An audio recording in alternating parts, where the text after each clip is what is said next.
Bom dia a todos e todas. Quero agradecer o convite, a minha amiga Gabriela e o pessoal do DEPEN.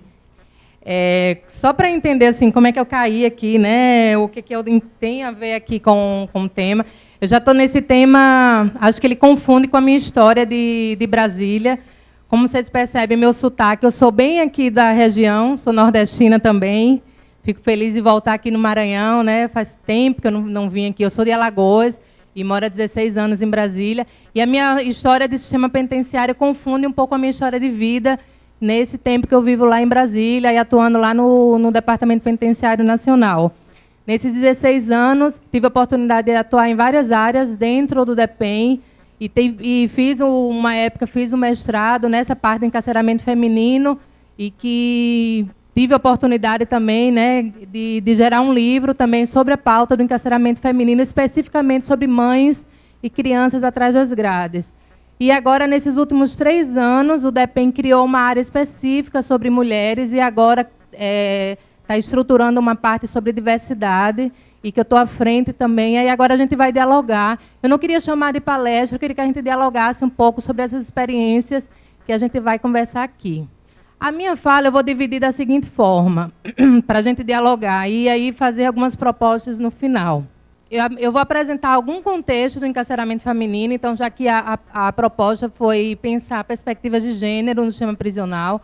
O Caio, né, cadê o Caio? Já apresentou alguma parte, né, focou um pouco na sua fala sobre algumas problemáticas, eu achei bem legal, né, já deu alguns encaminhamentos também. E aí eu vou apresentar a ideia que a gente faça um pouco o contexto, né, quem são essas mulheres. A gente fala o que o DEPEN tem atuado, né, quais seriam as propostas dessa política nacional que o DEPEN vem atuando, e a gente focar em algumas problemáticas. Eu escolhi uma problemática que é relacionada à questão da maternidade, que é um pouco a minha atuação, e aí a gente vai dialogar, e uma outra diversidade também que eu vou falar, e a gente pensar em algumas propostas. Aqui, bem rápido, né? Ontem o doutor Renato já falou uma parte, né, que a gente tem hoje mais ou menos 38. Eu vou passar rápido, tá, essa parte, que aí o meu interesse de dialogar com os senhores e senhoras é mais de alguns fluxos na questão da gestação e maternidade, que está bem ruim mesmo no cenário nacional, e aí a gente precisa, acho que, avançar. Sobre os dados, né, a gente tem hoje esse universo aí de mais ou menos 38 mil mulheres, né, esse percentual que dá em torno de 6,4%.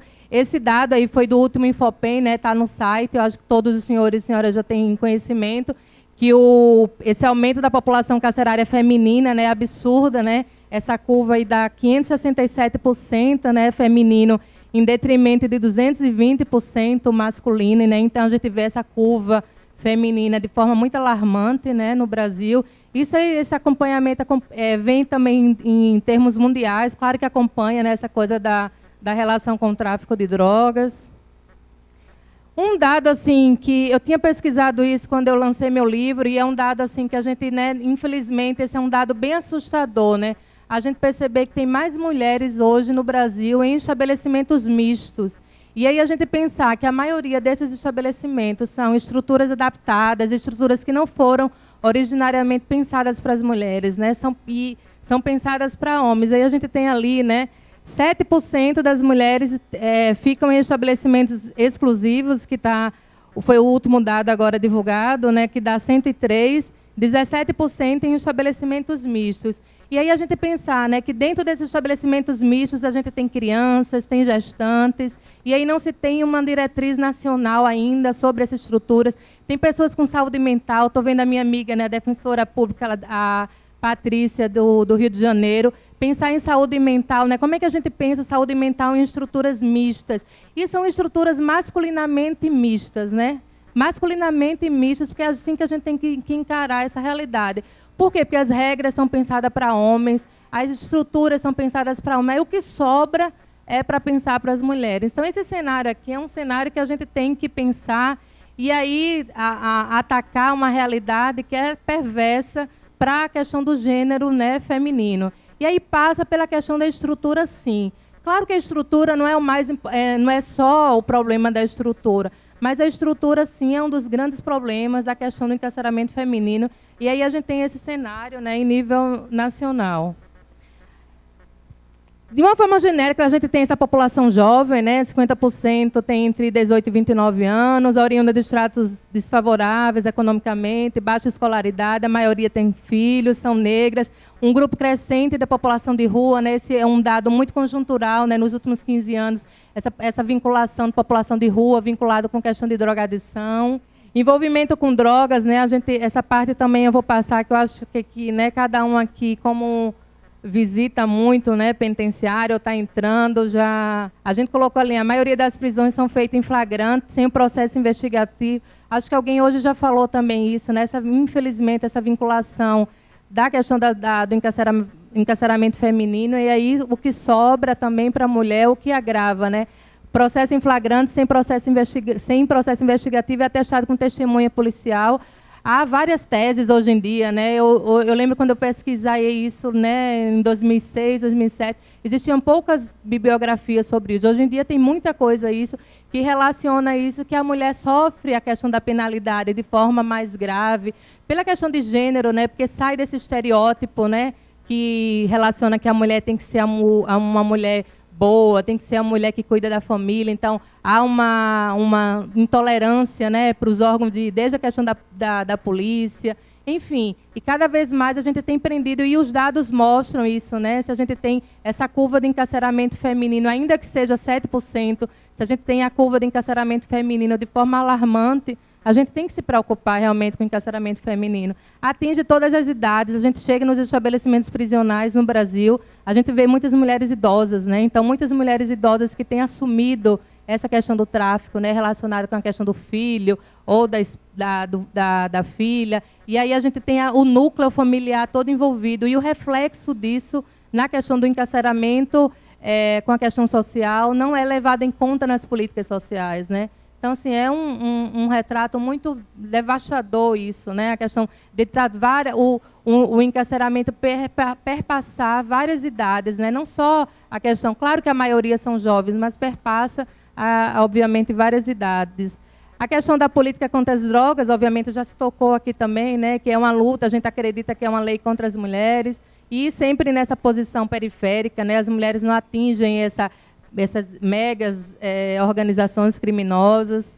Essa parte também eu vou passar. Eu acho que deu um problema aqui no passador. Se alguém puder me ajudar. Ah, não, voltou. As relações, né? As mulheres são as responsáveis pelo cuidado dos filhos, ainda reproduz essa questão da relação familiar e o impacto da prisão, né? O que a gente quer falar com isso? Que o impacto da prisão é desproporcionalmente pior e mais devastador para as mulheres, e elas são abandonadas, as crianças geralmente são cuidadas com os avós, quando não passam para abrigo, que é a minha parte final, que eu vou dialogar mais com vocês. Outros impactos, né? As especificidades das mulheres são ignoradas, tanto no momento da sentença penal quanto da prisão. Então, falta de registro no inquérito policial ou processo crime, que a mulher está grávida ou que tem filho. A gente tem observado isso nas várias discussões, desde o momento que a mulher é presa, desde o processo criminal lá, não se detecta quantos filhos essa mulher tem, com quem estão os seus filhos, qual é a responsabilidade disso. E aí é uma cadeia que vai se desestruturando, né? Isso é uma questão assim, e aqui como a gente está com os defensores e defensoras, acho que isso é uma pauta, né, que a gente tem que começar a estruturar isso dentro das nossas atuações profissionais. Porque pensar nisso na questão do núcleo familiar mesmo dessas pessoas.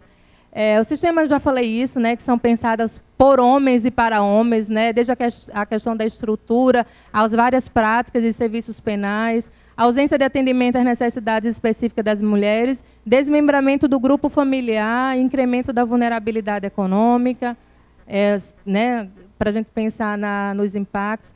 Algumas necessidades, né? A gente pensa aí nas regras de Bangkok, eu acho que aí é um instrumento que o Brasil precisa avançar mais.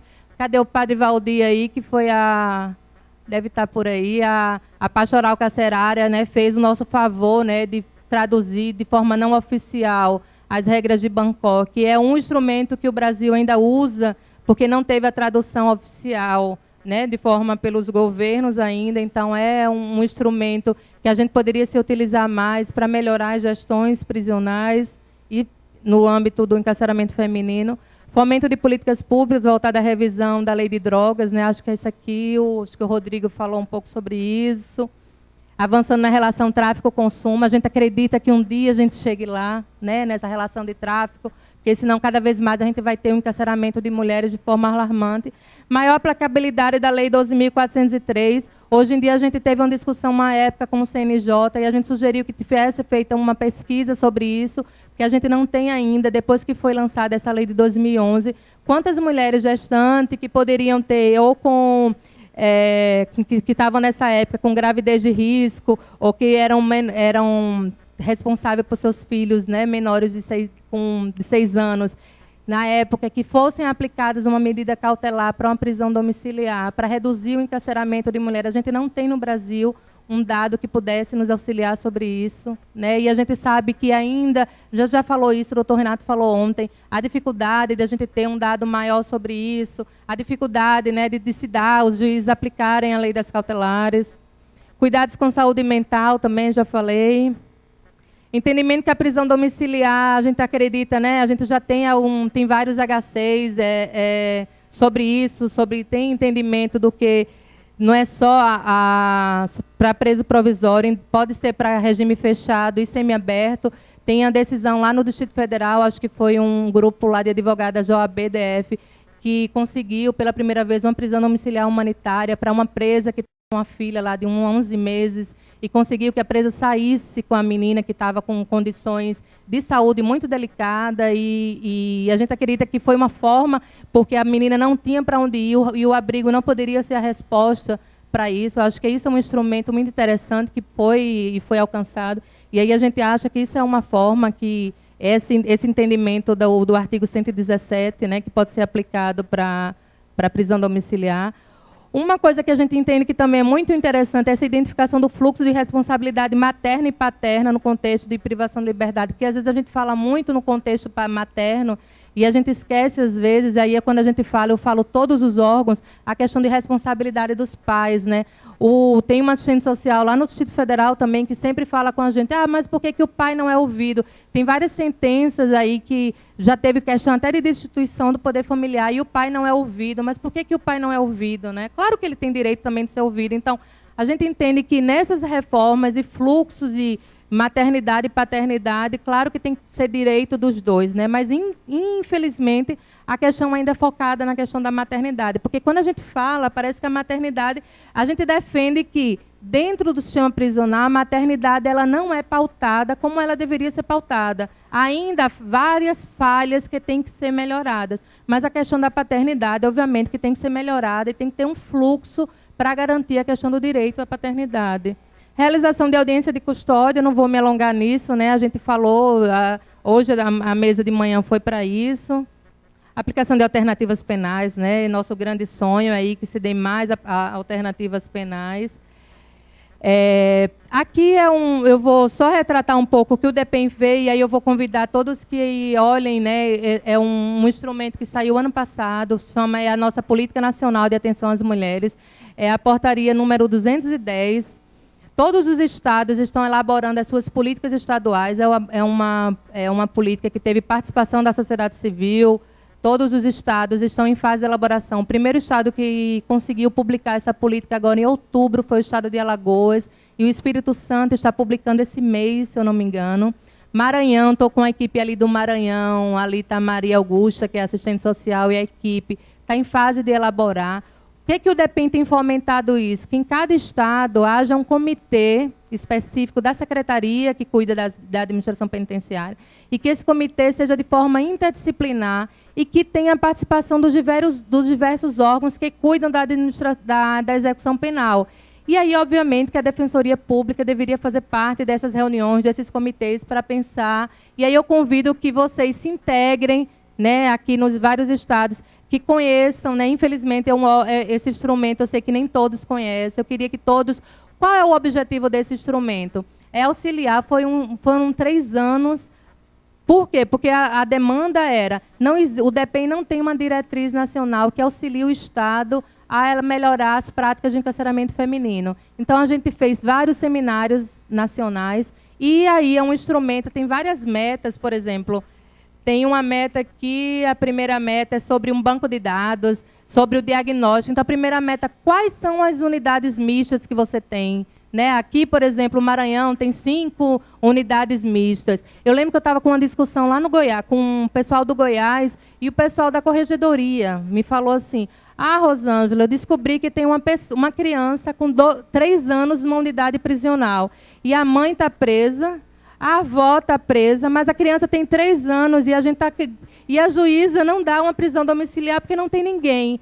E não vai para o abrigo. Eu falei, realmente é um caso. E o sistema prisional tinha descoberto, né, há pouco tempo. Então, assim, é uma situação que a gente assim, tem que parar de sair do tapete mesmo, assim, né? Porque assim, a gente está lidando com vidas, está lidando com situações que é a etapa mais importante da vida de todo ser humano. Ajudou. A primeira meta, como eu falei, é a construção de banco de dados. Por isso que foi lançado, né, por exemplo, no Infopem, que foi lançado, algumas metas tem aqui. Por exemplo, a gente não tinha, até o ano passado, o número de mulheres gestantes presas no Brasil, se a gente quisesse saber. Esse daqui foi um passo.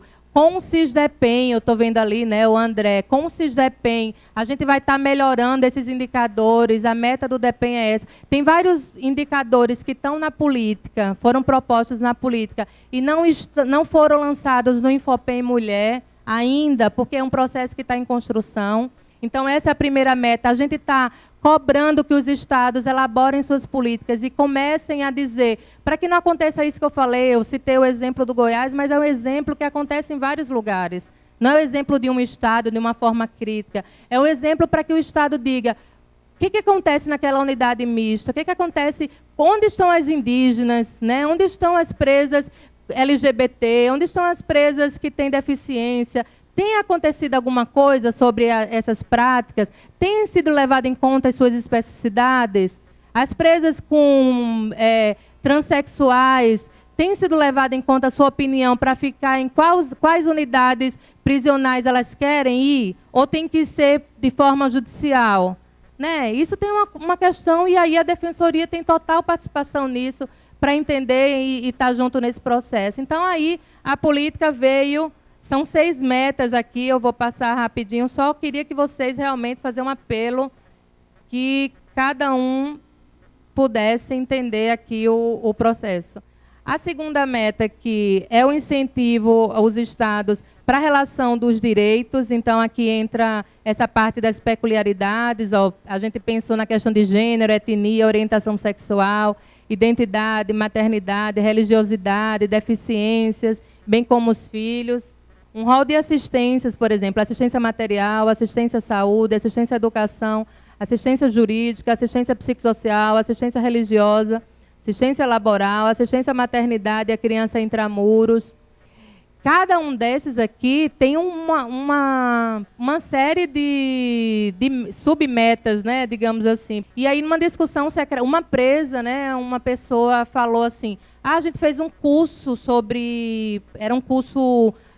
com o Senai de beleza, alguma coisa de corte de cabelo, alguma coisa.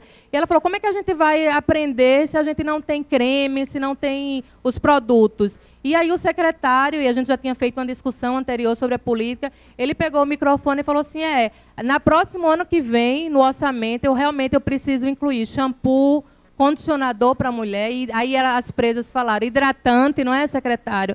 E, realmente, por que não inclui? Por que nas compras estaduais não se inclui as especificidades? Eu estou dando um exemplo, né, gente? Não é só o mais importante ou menos importante a questão do shampoo para a mulher. Mas o que eu quero dizer com isso é que a compra do shampoo é para levar em conta a especificidade da mulher. Se a mulher precisa entender que precisa fazer uma compra, então que a secretaria, quando for fazer o seu orçamento, compre os vários itens que a secretaria precisa para gerir o sistema prisional, que não é fácil, né, com todas as suas complexidades, que entre também compra para um shampoo, hidratante, etc. e tal, as coisas que da natureza de uma mulher. E aí foi bem interessante essa discussão, que ele falou isso e foi aplaudida, as presas realmente fizeram essa discussão com a própria secretaria lá em Alagoas. Aqui a meta, realmente, quando vocês forem ler, vai ter isso. Na primeira meta, em relação à assistência material, é que o Estado compre esses itens específicos.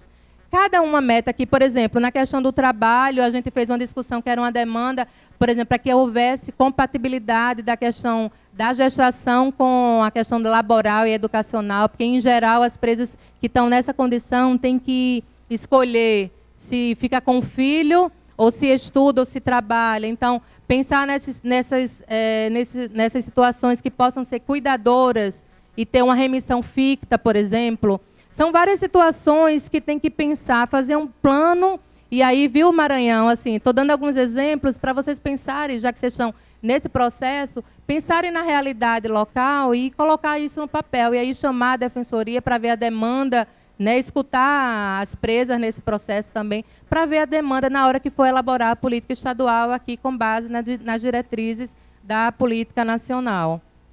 Metas para presas provisórias, como é que está, por exemplo, a questão do voto, né? Voto aí, presas estrangeiras, questão da documentação, enfim, uma série de questões específicas. A terceira meta relacionada às estruturas, questão relacionada à segurança também, relacionada à capacitação. Essa meta de capacitação aqui, por exemplo, ter uma diretriz na hora que for capacitar os profissionais que forem trabalhar com o sistema, pensar que aqueles profissionais têm que ter capacitações específicas para quem for trabalhar com gênero, quem for trabalhar com públicos com diversidade. Então, não só fazer tudo de forma heteronormativa, né? Como a gente fala, pensar tudo como se a mulher fosse igual ao homem, tudo for pensado de forma heteronormativa. Então, nas capacitações também tem que ser diferenciada. E pensar aqui, a última meta são questões relacionadas a egressas. Como pensar as diversidades de etnia, raça, deficiência, orientação sexual, identidade de gênero, nacionalidade, situação de gestação, maternidade. Tem duas coisas aqui que eu queria pensar assim, por exemplo, eu falei rápido essa questão das trans, eu já estou quase indo para os finais. Queria pensar duas coisas de diversidade. Uma é a política, que envolve todos, e agora eu queria tocar em dois assuntos que eu acho que são assuntos que estão muito latentes. A questão das trans, né, homens e mulheres transexuais, é uma pauta que, em geral, a gente vê assim, tem alas específicas para esse público e pronto. E, na verdade, a gente está começando uma discussão lá no Departamento Penitenciário Nacional. Ano que vem a gente vai fazer um encontro, a gente vai divulgar isso no nosso site. Eu recebi até da Defensoria do Rio de Janeiro, tem um núcleo lá de LGBT, alguns encaminhamentos. Eu lembro que a gente até tentou responder, não sei se chegou, mas a gente respondeu. Bem interessante, porque assim, não é só ter alas LGBT, né? Na verdade, assim, é uma série de questões. Envolve questão de acesso à hormonoterapia, que, na verdade, em geral, não são cessados. Questão do nome social, né? Não é só o nome social para o servidor chamar o nome social, mas, por exemplo, a possibilidade desse nome social ir para os registros eletrônicos. Tem um monte de propostas que a gente está começando a tocar nesse assunto. As trans, por exemplo, serem reconhecidas e irem para as unidades prisionais, que elas tenham desejo de irem, né? Então, não ter... Eu lembro, tem até um documentário que tem uma mulher, acho que foi no Espírito Santo, que teve que ir para a justiça para garantir que ela fosse para a unidade feminina. Ela era uma transexual, tinha feito a cirurgia e precisou ir para a justiça, porque queriam colocar a mulher no estabelecimento masculino. Então, assim, são questões ainda que no sistema prisional, dentro de tanta complexidade, ainda é um assunto que a gente precisa levantar. Então, eu convido aqui, a gente vai fazer esse seminário ano que vem, a gente vai estar divulgando, né, Gabi? A Gabriela está nessa comissão, e eu queria que vocês tivessem atenção para isso em especial. Eu citei uma diversidade, entre outras aqui, que tem indígenas, estrangeiras, papapá. A outra, que é a maior não, é a questão da maternidade, gente. Essa falta de fluxo sobre a convivência familiar e comunitária tem deixado a gente muito preocupada, e a gente tem visitado as unidades prisionais e tem deixado a gente bem de cabelinho em pé e de cabelo branco, né? Apesar de não aparecer aqui com essas pinturinhas que eu fiz semana passada, tem deixado a gente muito preocupado. Assim, a capacidade de naturalizar a questão das crianças que estão inseridas no sistema prisional. Aí o que eu botei ali? Ó? Falta de procedimentos específicos com fluxo sobre a convivência familiar, dificuldade na manutenção do vínculo mãe-filho, ambiente extramuro. Por quê? Aí duas coisas. Uma questão do filho intramuros e outra questão do filho extramuros. Do filho extramuros, que é a segunda parte ali, falta de autorização judicial, ausência de guarda legal, regras normativas de visita, revista, dificuldades econômicas. Uma das coisas que tem chamado a atenção nessas discussões com o Estado é a regra da unidade prisional fala assim, você só pode entrar com a guarda legal. Aí eu estava conversando com uma presa também que me falou assim, a minha sogra atual cuida de 3 filhos, a sogra dela atual. Só que a sogra dela atual só é avó de um filho, era o filho de 2 anos, se eu não me engano. Essa sogra atual dela cuidava de mais 2 filhos de outro casamento, que não era avó legítima dos meninos. Era um menino de 5 e de 7 anos, se eu não me engano. Aí só poderia essa avó levar a criança para visitar a mãe, essa de 2 anos. E o vínculo que é garantido pelo Estatuto da Criança e do Adolescente, por todos os tratados internacionais, não leva por quê? Porque não tem a guarda legal. Gente, pelo amor de Deus, né? A avó está lá se matando, cuidando da criança. E aí o que a gente faz, né?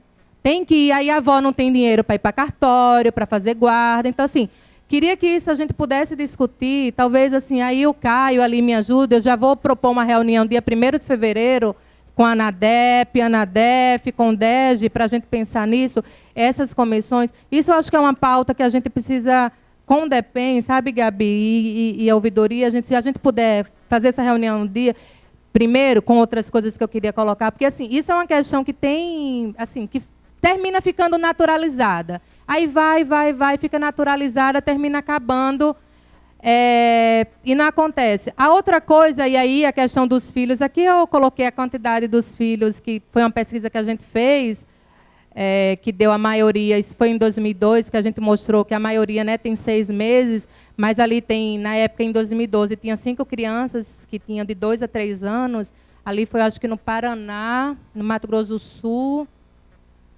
não lembro outro estado, eram 3 estados. Depois, quem quiser, pode me mandar o e-mail, eu mando. Isso aqui a gente fez, porque não está disponível ainda com o CIGEPEN, né? Vou puxar ali com o CIGEPEN e o outro Infopen, a gente vai ter esses dados sobre criança, idade. Primeiro, eu quero que essas crianças não fiquem, eu quero que todas vão para a prisão domiciliar e que elas não sejam encarceradas. Mas, enquanto a gente tiver crianças, a gente tem que saber quem são e quantas são. E aí foi um dado que a gente pesquisou, que a maioria aí está. Ali era um dado, aí, ora, crianças maiorzinhas chegando, né, e não tendo nenhuma atividade, ficando ali. Essa primeira aqui é Cuiabá, era um boliviano, que também acho que tinha 3 anos na época, e aqui era Paraná, ela também, essa daqui, elas iam até para a creche fora, é um dado raríssimo, mas essas crianças iam para a creche fora e voltavam. A gente não defende institucionalização de crianças, gente, mas a gente assume que é um tema polêmico, e a gente tem coragem de assumir que é um tema polêmico. Mas entre ir para um abrigo e perder a destituição do poder familiar, que nem a gente tem um caso, e que, infelizmente, a gente tem visto, e tem um caso que a gente entrevistou de uma presa, em um mês, eu não vou nem falar assim, porque aconteceu no Distrito Federal, eu entrevistei uma mulher, eu vi os defensores aqui do Distrito Federal, tem uma presa que a gente conversou por motivo de uma visita, tem um mês, ela estava muito chorando e a gente perguntou o que foi. Tiraram a minha filha e não deixaram nem eu levar o leite da minha filha. Mas por quê? Porque veio aqui o oficial de justiça da vara da infância, levaram a minha filha porque eu não tinha nenhum parente. Aí foi, não levaram nada. Aí eu perguntei, eu chamei até o pessoal do presídio feminino, mas não levaram nada, não deixaram nem você levar. Não, foi confirmado, realmente fizeram isso. Levaram a menina com 6 meses, né? Que esse mínimo é visto como máximo. Depois de um mês, a gente voltou lá e a criança já estava no abrigo. Aí, quer dizer, a gente sabia que estava no abrigo. Mas o pior é que, assim, a penitenciária ligou para a gente e aí a gente não entendeu esse caso, a gente está até esperando o relatório da penitenciária, é que a criança foi para adoção. Não entendemos até hoje o que aconteceu, por isso a gente está esperando o relatório da penitenciária para entender por que a criança entrou para adoção. Se, pelo que eu entendo de Estatuto da Criança e Adolescente, e aí a gente perguntou se foi ouvida a vice, não é nem vice-diretora, é assistente jurídica. Falou que a presa não foi ouvida, não teve escolta para ela ser ouvida, e foi coisa assim, de um mês. Um mês entrou para adoção e um mês perdeu. Eu não sei como é que isso acontece nos outros estados. Aí, Caio, já que você pautou isso com essa pauta de fazer que cada defensoria... Eu vou fazer um apelo mesmo, aqui é apelando mesmo. Ontem eu falei com o diretor, meu chefe, posso apelar? Ele falou, pode. Aí eu, minha amiga Gabi, eu vou apelar. Se a gente puder fazer essa reunião dia 1º de fevereiro lá, com a ouvidoria do DEPEN e lá com a minha coordenação no DEPEN, a gente vai pautar e que a gente possa, para que... Porque o que me parece que tem acontecido é que não está tendo fluxos entre as varas de execução, as varas da vara da infância, e aí o que tem acontecido é que as crianças estão indo para abrigo, e aí, infelizmente, me parece que eu não sei se realmente tem acontecido, é uma guarda temporária, ou é guarda... Tem essa possibilidade de destituição do poder familiar. Porque se isso realmente tiver acontecido, é muito sério. Sabe? É muito sério, porque é um poder... assim, a mãe, eu lembro da mãe chorando mesmo, porque a criança saiu, ela não pôde nem preparar o leite. Aí o pessoal da segurança me falou, não, a gente não avisa para não dar ansiedade. Tá. Mas aí, com um mês, ter entrado no abrigo e ter destituído o poder familiar é um caso realmente a gente precisa né, conversar muito. E aí a gente estava esperando o relatório. Para a gente até... com o relatório, eu vou encaminhar, eu já tinha conversado com a Gabriela, eu vou encaminhar para a ouvidoria o relatório para ela fazer as práticas. Pronto, eu já estou finalizando. Aqui a gente realmente colocou essas necessidades da maternidade, de ter uma definição clara de como devem funcionar esses espaços, porque esses espaços onde tem mãe e criança realmente são espaços super improvisados, espaços que, ditos berçários e creches, e não tem nenhum fluxo de como deve ser o atendimento das mães. Aqui é um berçário ou uma creche, e na verdade não funciona. A gente no DEPEN está puxando essa discussão para que esses espaços tenham, de fato, um outro formato. Então, aqui a gente colocou... Já estou terminando, Gabriela. É o último slide, prometo.